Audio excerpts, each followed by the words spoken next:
last presentation. That's by Ms. Silva. It's on geographical indications, need for a registration system for Sri Lanka. So she's going to talk to us on what geography indication, and then of course at present we don't have a registration system, whether we should have a registration system or not. So Ms. Silva, time is yours. Thank you.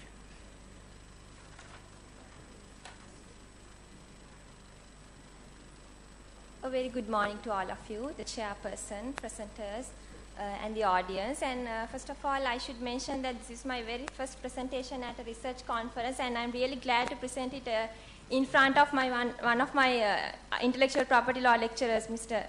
Menaka, Sir Menaka. Thank you very much for being here. So actually, my research is based on geographical indications and need of a registration system for Sri Lanka.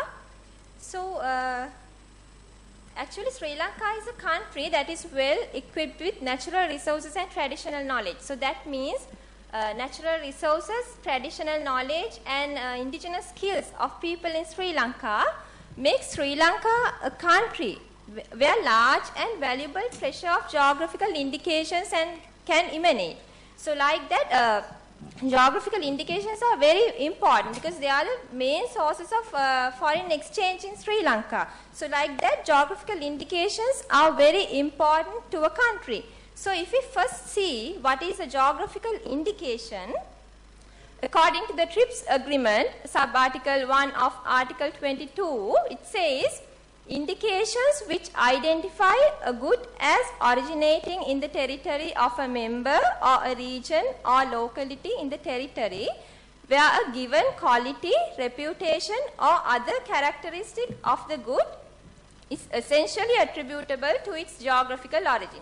So that means there may be certain products which have certain qualities, reputation and other characteristics, and they have these qualities, reputation and characteristics because of the particular geographical area these products originate. So like that, these products are always connected with a particular geographical area. So in Sri Lanka also we can find certain geographical indications like Ratnapura blue gems, Ceylon tea, Ceylon cinnamon and Ruhunu curd. You all know how tasty this Ruhunu curd is also. So like that, the Ruhunu curd is very tasty because it originates from the southern province. And people tend to buy Ceylon tea because it's very tasty and it originates from Sri Lanka. So like that, these geographical indications are very important, and these products have certain qualities, reputation and characteristics because they originate from a particular geographical area. So, actually these geographical indications derive its characteristics from natural factors and human factors of the country. So, basically the key natural factors like climate change, soil condition may be there, and if we take human factors, historical context and intergenerational skills may be key human factors of determining the characteristics of geographical indications. And also it is believed that Sri Lankan tea plucking women's fingers are taste to tea leaf buds. So like that, these geographical indications have certain qualities, reputation and characteristics because they originate from a particular geographical area. And also they have a great economic value. So like that, these are very important. But the problem is these products are highly abused at the international level. The same happens to Sri Lankan geographical indications also. Basically, the Ceylon tea is highly abused at the international market. So, that's why we must see whether how to protect geographical indications at the domestic level and how to protect them at the international level also. So, my research objectives are like this: to identify the need of a registration system for geographical indications in the absence of an adequate geographical indication provisions in Sri Lankan IP Act, and to identify the need of an international registry, and to extend special protection for geographical indication products other than wines and spirits at the international level. And also basically I use secondary sources like library research and internet inclusive of books, journal articles, and other related statutes. So, if we now have a look at the protection according to the TRIPS agreement under Article 1, Sub-Article 2, geographical indications have been recognized as an intellectual property right. So, I would like to say that this is a remarkable achievement, that geographical indications have been recognized as an intellectual property right, because some argue that geographical indications lack human innovations that intellectual property rights have. So I would say that geographical indications have been recognized as an intellectual property right. So that is a very remarkable achievement that geographical indications have. And also under the TRIPS agreement, I showed you that there's one definition, but there are 2 tiers of protection. So, first one is under Article 22.2, that is the general protection. According to this, the acts that one has to prove, if one seeks protection under this Article 22, there one has to prove the act is misleading the public or it constitutes an act of unfair competition. So, there one has to prove those 2 things. But under Article 23, there one doesn't have to prove that. Rather, one only has to prove the product originates from some other country. So that is the additional protection granted for wines and spirits. And basically, the Sri Lankan geographical indications, they don't come under this category, wines and spirits. So if we now move on to see the Sri Lankan domestic protection, under the TRIPS agreement you also that there are 2 tiers of protection and special protection for wines and spirits.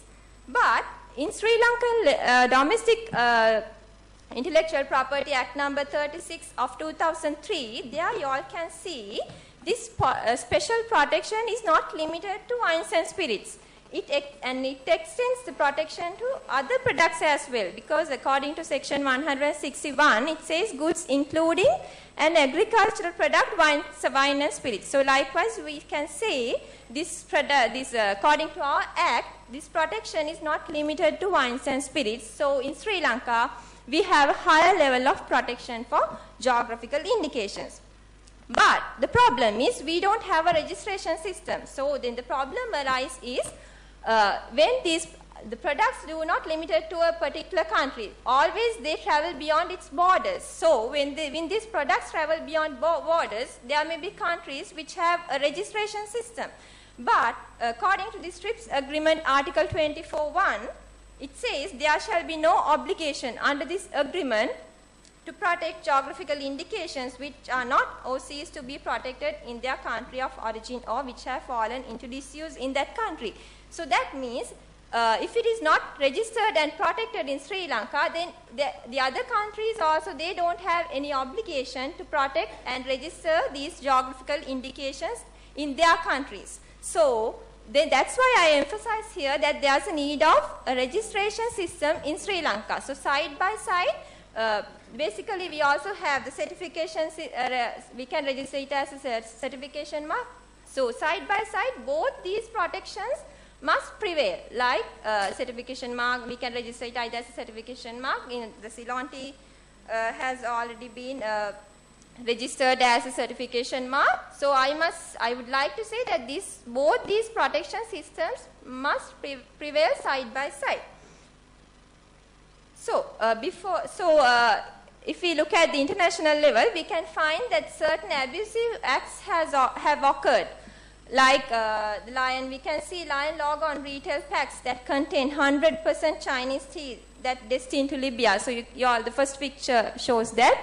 And also a major tea exporting firm in Poland is abusing the word, they are using our word Ceylon to market their products under its brand Lloyd.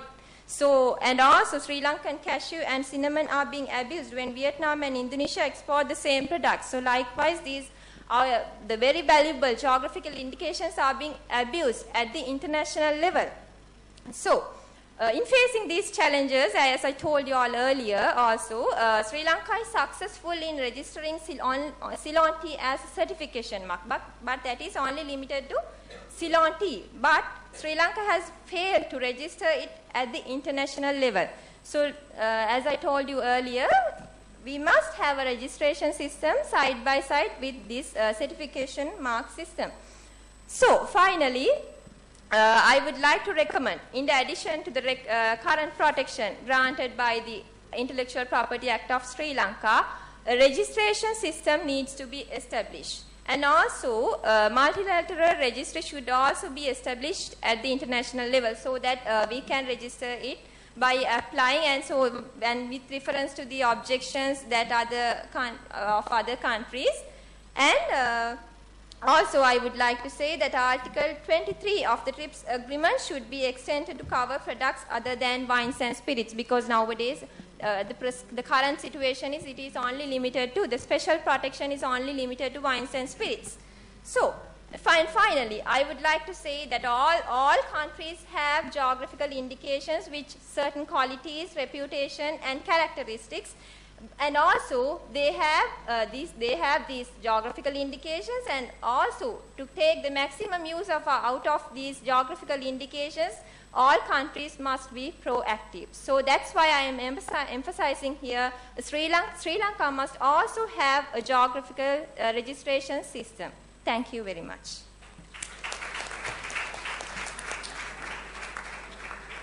Thank you very much, Ms. Silva, for your very forceful presentation.